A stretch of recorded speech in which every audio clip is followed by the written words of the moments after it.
બસ ખાલી ઓળખાણની જરૂર છે ભાઈ ઝાલા, જ્યાં મોજા હોય ત્યાં પગે લાગો, મન લાગવાની જરૂર નહીં ભાઈ. શું કહું, ગામમાં કદાચ જૂનું માધ્યમનું દેરું હોય ને તોય કદાચ અહીંયા માથું નમાઈ દો. મારો ભોળોનાથ રાજી, એટલે આ વિક્રમસિંહ નો દીકરો રાજી જ હોય ભાઈ. શું કહું, મારે અહીંયા આટા ફેરા કરો આવું કોઈને કહેતો જ નહીં. બાકી 9 મહિનાથી લોકો પેન્ડિંગમાં બેઠા, જોરાઓમાં રાહ જોવી પડે ભાઈ. શું કહું, પણ ચમ આ કે માણાને ધક્કો ના થાય ભાઈ. મોંઘવારીનો ટાઈમ છે ઝાલા. ઘણા મને એવું કે ભાઈ આ તમે બે ગાડીઓ લઈને જાઓ છો તો આનો હિસાબ કર્યો છે કોઈ દી?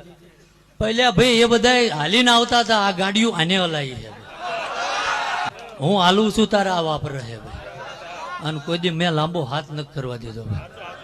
તમારી મૂંઝવણ હોય ને તમે મને કહેતા ના હોય, પણ હું તમારું કપાળ જોઉં ને એમ કહું ભાઈ આ તમારા ઘરે આ બન્યું છે ભાઈ.